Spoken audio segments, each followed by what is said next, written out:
तो क्या हाल चाल स्टूडेंट, स्वागत है आप सभी का हमारे यूट्यूब चैनल में। आज हम देखने जा रहे हैं जो हमारे पास क्लास 10th 2025-26 के लिए हमारे पास एक एग्ज़ाम का पेपर है।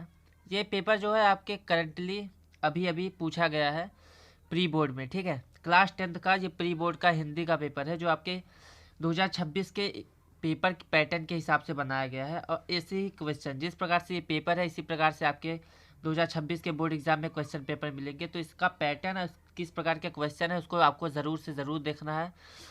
शुरू से अंत तक बने रहिए, हम आपको एक एक करके सभी चीज़ों को स्पष्ट बताएंगे। तो चलिए स्टार्ट करते हैं। तो सबसे पहले आपके पास एक मॉडल पेपर होगा, जैसा ये मॉडल पेपर दिख रहा है। ठीक है, तो एक तरफ आपका पास क्या होगा, एक तरफ आपके पास अनुक्रमांक रोल नंबर भरने के लिए होगा, नाम होगा। ठीक है, इधर मुद्रित पृष्ठ की संख्या होगी, इससे कोई आपको मतलब है नहीं। उसके नीचे बढ़ते हैं तो आपके इधर क्वेश्चन पेपर नेम होगा, यहाँ पे पेपर कोड होगा। उसके बाद 2026 आपके एग्जाम में आएगा। ठीक है, क्योंकि ये ये प्री बोर्ड पेपर है इसलिए 2025 लिखा हुआ है। आपके एग्जाम में 2026 होगा, हिंदी का मॉडल पेपर होगा। और सेम टू सेम, क्योंकि ये नए पेपर पैटर्न के हिसाब से है तो इसी प्रकार के क्वेश्चन आपके एग्जाम में आएंगे। टोटल पूर्णांक आपके पास 70 नंबर इधर होंगे। समय 3 घंटे 15 मिनट आपको मिलेगा। थोड़ी वॉइस गड़बड़ आ सकती है क्योंकि अभी तबीयत थोड़ी डाउन है, उसके लिए माफ़ी चाहूँगा। चलिए स्टार्ट करते हैं, आगे बढ़ते हैं। तो इसमें कुछ नोट्स मिलेंगे। ठीक है, नोट मतलब कि आपको कुछ बिंदु बताए जाएंगे इस पेपर के बारे में। तो आपको बोला गया है कि 15 मिनट परीक्षार्थी को पढ़ना है, सभी प्रश्न अनिवार्य है करना। स्टूडेंट्स, इसमें आपको 2 उपखंड मिलेंगे। उपखंड में इसकी पेपर जो होगा, एक तो आपको एग्जाम में आपको सबको पता होगा कि OMR भी होता है। 20 मार्क्स का 20 नंबर का OMR होता है और 50 नंबर आपको लिखने के लिए आते हैं। तो जो OMR होगा उसको खंड अ में बांट दिया गया है। जो हमारे पास लिखने के लिए आएगा क्वेश्चन आंसर, वो खंड ब में विभाजित है। ठीक है, 2 खंड होंगे, अ मतलब MCQ वाला, OMR वाला, और जो ब होगा वो आपको लिखना होगा। ठीक है, आगे लिखा है खंड अ में 20 बहुविकल्पी प्रश्न होंगे जिसमें 4 विकल्प होंगे। ABCD दे के आपके पास 4 विकल्प होंगे और उसको क्या कर OMR पे आपको भरना है। आपको नीला या फिर काला paint ball point pen use करना है। ठीक है, आपको जेल पेन यूज़ बिल्कुल भी नहीं करना है और अच्छी तरह से रंगना है। गोला आप कायदे से अच्छे से भरना चाहिए। चलिए आगे बढ़ते हैं। आगे क्या बोला गया है कि आगे बोला गया है कि जो खंड अ होगा उसमें बहुविकल्पी प्रश्न होंगे और सभी क्वेश्चन 1-1 मार्क्स से होंगे। ठीक है, जिसको हमने OMR पे भरा था। और यहाँ पे बोला है कि सभी क्वेश्चन के उत्तर देने का प्रयास कीजिए। जो नहीं आता उसको आप छोड़ सकते हैं, लेकिन कोशिश कीजिए कि सब के सब क्वेश्चन आप करें। और जो गोला होगा जो आप भरेंगे उसको काटना नहीं है, ना ही रेजर यूज़ करना, ना ही वाइटनर यूज़ करना है। ठीक है, नहीं तो आपका जो आपका OMR शीट है वो कंप्यूटर से चेक होता है। इसलिए अगर आप इरेजर या फिर गोले को अच्छे तरीके से नहीं भरेंगे तो आपका क्या होगा कि आंसर कायदे से चेक नहीं होगा, तो आपके नंबर कट जाएंगे। ठीक है, पूरा OMR गड़बड़ हो सकता है। आगे स्टूडेंट हमें दिया गया है कि जितने भी क्वेश्चन होंगे उसके जो नंबर्स होंगे क्वेश्चन के आगे लिखे होंगे। ठीक है, मान लीजिए ये क्वेश्चन है तो इधर आपको नंबर लिखा होगा, 1 नंबर, 2 नंबर, 5 नंबर, जितने नंबर का क्वेश्चन है वो लिखा होगा। उसके बाद हमें बोला गया है कि जो खंड ब वाला होगा उसमें वर्णात्मक प्रश्न, वर्णात्मक मतलब आपको उसमें लिखना होगा। ठीक है, जैसे हमने अ वाले में हमने OMR भरा था तो जो ब वाला होगा उसमें हमें लिखना होगा। वो कितने मार्क्स का होगा, वो 50 नंबर का होगा। उसके आगे बोला गया है कि यथासंभव मतलब जितना हो सके कोशिश कीजिए कि आप स्टार्टिंग से अंतिम तक करते जाए। ठीक है, शुरू से लास्ट तक करें। जो क्वेश्चन नहीं आएगा उसको आप छोड़ सकते हैं। ठीक है, आपको समय बर्बाद नहीं करना, ये भी आपको लिखा गया है। उसके बाद लास्ट में लिखा गया है कि सुंदर, स्पष्ट और पठनीय लेखन पर विशेष ध्यान दें। मतलब कि कोशिश कीजिए साफ सुथरा हो, स्पष्ट हो, पढ़ने में अच्छा हो, और उस पर ध्यान देना है आपको। क्या कि जितना अच्छा लिखेंगे उतना अच्छा आपको मार्क्स मिलेगा। चलिए अब देखते हैं इसके क्वेश्चन किस प्रकार से हैं। ये तो हमारे पास कुछ निर्देश दिए गए थे, अब बढ़ते हैं क्वेश्चन की तरफ। तो स्टूडेंट यहाँ पे हमें खंड अ है जो आपके पास बहुविकल्पी क्वेश्चन है। तो पहला क्वेश्चन है, जयशंकर प्रसाद का नाटक नहीं है। कौन सा नाटक नहीं है? चंद्रगुप्त, स्कंदगुप्त, नील देवी या फिर ध्रुव सावनी। इसको आपको टिक करना है। ठीक है, OMR पे यहाँ पे देख लिए 1 मार्क्स लिखा है, मतलब ये क्वेश्चन 1 नंबर का है। उसी प्रकार से सभी क्वेश्चन के नंबर आपको उसके सामने दिए गए हैं। सेकंड क्वेश्चन क्या है हमारे पास कि किस लेखक के निबंधों को चिंतामणि नाम में से संकलित किया गया है? आपके पास ऑप्शन है श्याम सुंदर दास, गुलाब राय, शांति प्रिय द्विवेदी या फिर आचार्य रामचंद्र शुक्ल। चलिए तीसरा क्वेश्चन हमारे पास है, प्रेमचंद का उपन्यास नहीं है। सेवा सदन, चित्रलेखा, रंगभूमि या फिर गबन। ठीक है, चौथा क्वेश्चन है कि कारवां एकाकी के लेखक है कौन है? भुवनेश्वर प्रसाद, राम कुमार वर्मा या फिर उपेंद्र नाथ अस्क या फिर लक्ष्मी नारायण लाल। चलिए आगे बढ़ते हैं पांचवें क्वेश्चन की तरफ। तो पांचवा सवाल हमारे पास क्या बोला गया है कि तूफानों के बीच रिपोर्टाज के लेखक है शिवदान सिंह चौहान, रांगे राघव विवेकी राय या फिर फणीश्वर नाथ रेणु, ठीक है। छठा क्वेश्चन हमारे पास है, रस राज के रचयिता है मती राम, केशव दास, बिहारी लाल या फिर घनानंद। सातवां क्वेश्चन हमारे पास दिया गया है कि निम्नलिखित में से कौन सा कवि रीति मुक्त काव्य धारा का नहीं है, घनानंद, आलस, बोधा या फिर केशव दास। आठवां क्वेश्चन है कि प्रगतिवादी काव्य धारा युग के कवि नहीं है, केदारनाथ अग्रवाल, नागार्जुन, जयशंकर प्रसाद या फिर शिवमंगल सिंह सुमन। चलिए आगे बढ़ते हैं। तो स्टूडेंट यहाँ पे हमारे पास नौवां क्वेश्चन है कि तार सप्तक के संपादन, ठीक है, तार सप्तक जो होता है उसका संपादन किसने किया है, भारत भूषण अग्रवाल या फिर महादेव वर्मा याज्ञ या फिर जयशंकर प्रसाद, ठीक है। 10वां क्वेश्चन हमारे पास क्या है कि प्री प्रवास किसकी रचना है, महादेव वर्मा की, अयोध्या सिंह उपाध्याय हरिऔध की या फिर हमारे पास रामविलास शर्मा की या फिर रामधरी सिंह दिनकर जी की, ठीक है। 11वां क्वेश्चन क्या दिया गया है कि हमें बोला गया है कि अपनी तुतली भाषा में वह सिसक सिसक कर बोली, जलती थी भूख तृषा कि उसके अंतर में होली, हाँ सही न जाती मुझसे अब आज भूख की ज्वाला, कल से ही प्यास लगी है हो रहा हृदय मतवाला। ये जो आपके पास एक दिया गया है, ठीक है, जो हमारे पास यहाँ पे कोई सॉरी यहाँ पे एक हमें पद्य दिया है, तो इस पद्य में हमें क्या करना है, हमें बताना है कौन सा रस है। आपके पास ऑप्शन है करुण रस, हास्य रस, भयानक या फिर वीर रस, ठीक है, ये आपको बताना है। 12वां क्वेश्चन क्या है कि एक घनश्याम हित, एक राम घनश्याम ही चातक तुलसीदास, इस पंक्ति में कौन सा अलंकार है, उपमा, उत्प्रेक्षा, यमक या फिर रूपक, ये आपको बताना है, ठीक है। उसके बाद बोला गया कि रोला छंद में कितनी मात्रा होती है, 11, 24, 15 या फिर 12, ये आपको बताना है। उसके बाद बोला गया कि उपसर्ग से बना शब्द नहीं है, इसमें से कौन सा ऐसा शब्द है जो उपसर्ग से नहीं बना है, उपकूल, उपनिवेश, उपर्युक्त या फिर उपदेश, ठीक है। 15वां क्वेश्चन है कि नीलोत्पल में कौन सा समास है, द्वंद्व समास, कर्मधारय समास, अव्ययी भाव या फिर बहुब्रीहि, ठीक है, ये आपके पास क्वेश्चन थे। चलिए बढ़ते हैं 5 क्वेश्चन और उसको देख लेते हैं। तो स्टूडेंट यहाँ पे 16वां क्वेश्चन दिया गया है कि गेहूं का हमें तत्सम रूप बताना है, गोहूं, गोमल या फिर गोमता या फिर गोधूम, ठीक है, ये है हमारे पास। 17वां क्वेश्चन क्या है कि त्वया में विभक्ति और वचन बताइए, सप्तमी विभक्ति बहुवचन, प्रथमा विभक्ति द्विवचन, तृतीय विभक्ति एक वचन या फिर पंचमी विभक्ति बहुवचन, ये आपको बताना है। 18वां क्वेश्चन क्या है कि रचना के आधार पर वाक्य का भेद नहीं है, कौन सा नहीं है, प्रश्नवाचक वाक्य, सरल वाक्य, संयुक्त वाक्य या फिर मिश्र वाक्य, ये आपको बताना है। 19वां क्वेश्चन देख लेते हैं, राजेश द्वारा मधुर गीत गाया गया वाक्य में कौन सा वाच्य है, ये आपको बताना है, ठीक है। 4 ऑप्शन है, कर्तवाच्य, भाववाच्य, कारणवाच्य या फिर कर्मवाच्य, ठीक है।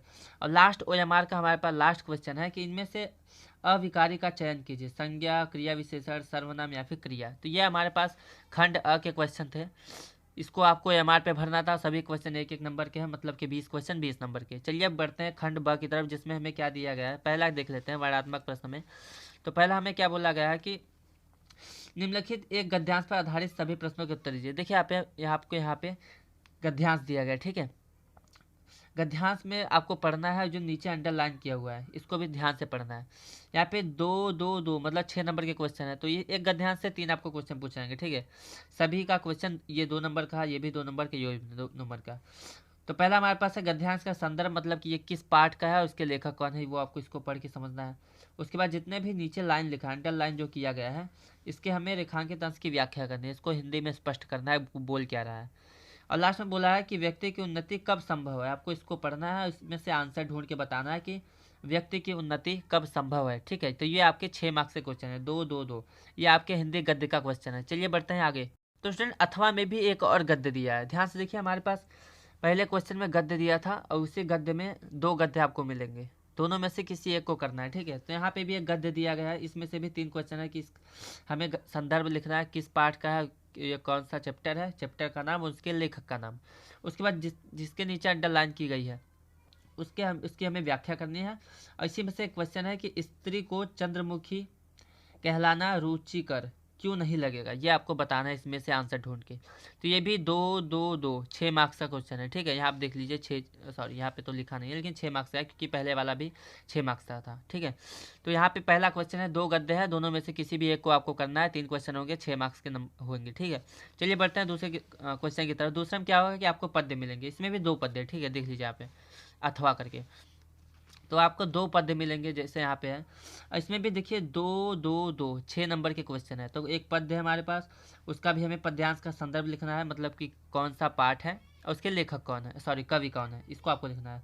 उसके बाद इस दोहे में जिसके नीचे लाइन खींची गई है, ठीक है, दूसरा दोहा, ये दोनों, ठीक है। ये इसकी हमें व्याख्या करनी है और इसी में से क्वेश्चन दिया है कि कवि किससे अपनी भव बाधा दूर करने की प्रार्थना कर रहा है, ये आपको आंसर देना है, ठीक है, ये करना है। अथवा में आपको एक और गद्य दिया है, सॉरी, हाँ, पद्य दिया है। इसमें क्या बोला है, ये आपके पास पद्य है। इसका जो क्वेश्चन है वो अगले अगले पेज पे है, तो चलिए अगले पेज पे देख लेते हैं। तो हमारे पास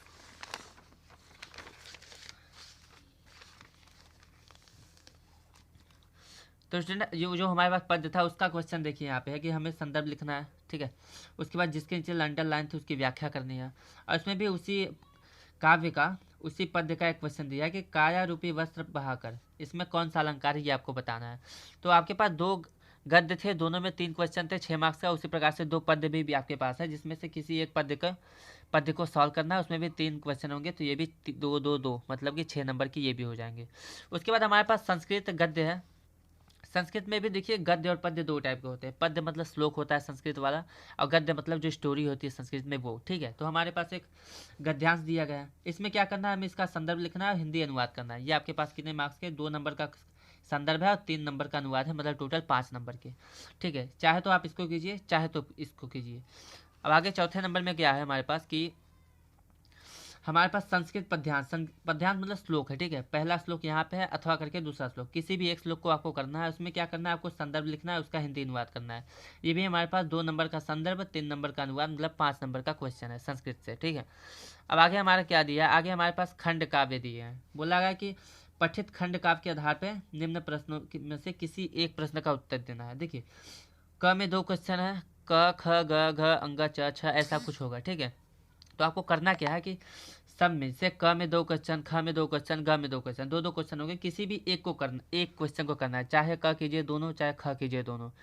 ये जो खंड काव्य होता है ये आपके स्कूल के हिसाब से, जिले के हिसाब से होता है, ठीक है। तो आपके स्कूल में जो भी खंड काव्य चलता है उस हिसाब से आपको खंड काव्य करना है। ये नहीं कि आपको, अगर आप में मुक्ति दूत नहीं चलता लेकिन आपने मुक्ति दूत लिखा है तो वो गलत है, ठीक है। आपको अपने टीचर से पूछ लेना है कि आपके स्कूल में कौन सा खंड काव्य चलता है, उस हिसाब से आपको इसका आंसर देना होगा। तो मैं आपको बता देता हूँ, यहाँ पे पहला क वाले में मुक्ति दूत से 2 क्वेश्चन है, ठीक है, ये दोनों क्वेश्चन है। उसके बाद हमारे पास जो दूसरा खंड काव्य है ज्योति जवाहर, इससे भी 2 क्वेश्चन है। तो आप, उसके बाद तीसरा हमारे पास ग में है अग्र पूजा से 2 उपखंड खंड काव्य, घ से मेवाड़ मुकुट 2 खंड काव्य, अंग में जय सुभाष से 2 खंड काव्य, और च में मातृभूमि से 2 खंड काव्य, ठीक है। आगे भी हमारे पास है, क्या है देख लेते हैं। हमारे पास कर्ण खंड काव्य से 2 क्वेश्चन है, कर्मवीर भरत से 2 क्वेश्चन है, तुमुल से, ठीक है। तो झ तक है, ठीक है, मतलब कि क ख ग घ अंग च छ ज झ, इतने हैं।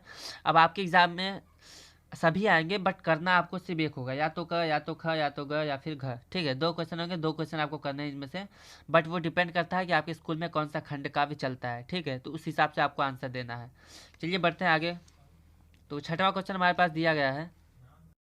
तो स्टूडेंट यहाँ पे हमें दिया गया है कि लेखकों के नाम और उनका जीवन परिचय लिखना है, ठीक है, और उनकी जो भी रचनाएं होती है उसको भी लिखना है। तो आपके पास 4 ऑप्शन है, पहला रामचंद्र शुक्ल, दूसरा राजेंद्र प्रसाद, तीसरा पद्मलाल पुन्नालाल बख्शी, और चौथा ऑप्शन हमारे पास है रामधारी सिंह दिनकर।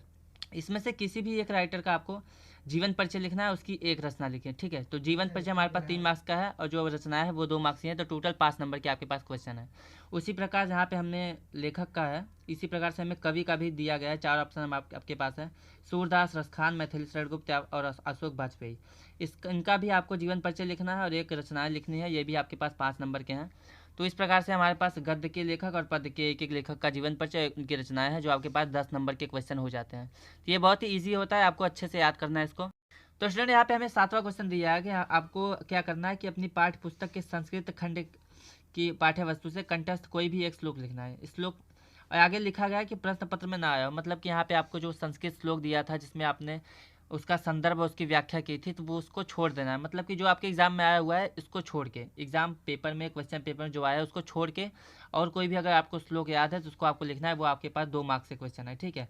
उसके बाद तो 8वां क्वेश्चन हमारे पास दिया गया है कि आपके मित्र 10वीं कक्षा की परीक्षा में जिले में प्रथम स्थान प्राप्त किया, मतलब कि फर्स्ट रैंक आई है उसकी, तो आपको क्या करना है, उसको एक बधाई पत्र लिखना है। ये आपके पास 4 मार्क्स के हैं, ठीक है। या फिर अथवा में आपको एक और क्वेश्चन दिया है कि डेंगू और मलेरिया के बढ़ते हुए प्रकोप को देखते हुए जिले के चिकित्सालय में अपर्याप्त चिकित्सा, मतलब कि जो चिकित्सा उसकी कमी हुई है, उसकी सुविधा की ओर ध्यान आकर्षित कराते हुए जिला चिकित्सालय चिकित्सक अधिकारी को आपको पत्र लिखना है, ठीक है। तो ये आपको करना है। तो आपको देखिए 2 क्वेश्चन है आपके पास, या तो अपने दोस्त को फर्स्ट रैंक आई है उसके लिए बधाई पत्र लिखिए, या फिर आपको चिकित्सा अधिकारी को एक लेटर लिखना है। दोनों में किसी भी एक क्वेश्चन को करना है। वो आपके पास 4 नंबर के हैं। अब लास्ट क्वेश्चन देख लेते हैं, 9वां क्वेश्चन, जो आपको बोला गया है कि संस्कृत में आपको उत्तर देने हैं। आपके पास 4 क्वेश्चन है, पहला, दूसरा, तीसरा, चौथा। चारों में से किसी 2 का क्वेश्चन को आंसर करना है, और एक एक मार्क्स के मतलब 2 क्वेश्चन है। तो पहला आपके पास पुरुराज केन स युद्धम अकरोथ, ये पहला क्वेश्चन है। दूसरा हमारे पास है नरः किम हित्वा न सोचती, ठीक है, ये आपके पास है। तीसरा हमारे पास है भारतीय संस्कृति मूलम किम अस्ति, और चौथा नंबर हमारे पास है चंद्रशेखर स्वपितु नाम किम अकथयत, ठीक है। तो ये चार क्वेश्चन है, चारों में से किसी भी 2 का आपको आंसर करना है। लास्ट क्वेश्चन आपके पास निबंध से है। आपको 5 टॉपिक मिलेंगे, पाँचों में से किसी भी एक टॉपिक को आपको निबंध लिखना है। वो आपके पास 7 नंबर के हैं। तो पहला आपके पास है कि जीवन में अनुशासन का महत्व, दूसरा है प्रदूषण की समस्या और समाधान, तीसरा आपके पास है जनसंख्या वृद्धि की समस्या और समाधान, चौथा हमारे पास देश प्रेम, और पाँचवा है कि मन के हारे हार है, मन के जीते जीत। तो ये आपके पास 2025 का जो आपके पास प्री बोर्ड था उसका क्वेश्चन पेपर है। तो अगर आपको ये क्वेश्चन पेपर चाहिए तो हमें कमेंट में PDF लिखिए, और अगर आपको इस क्वेश्चन पेपर का आंसर चाहिए, सोल्यूशन चाहिए, तो हमें कमेंट में सॉल्यूशन लिखिए। चलिए फिर मिलते हैं अगले वीडियो में। तब तक के लिए अगर आपको वीडियो पसंद आए तो चैनल को सब्सक्राइब कीजिए, वीडियो को लाइक शेयर करते रहें और सपोर्ट करते रहें। ऐसे ही अभी सभी विषय के सभी सब्जेक्ट के आपके पास क्वेश्चन पेपर प्रोवाइड किए जाएंगे। तब तक के लिए धन्यवाद। चैनल को सब्सक्राइब जरूर करें।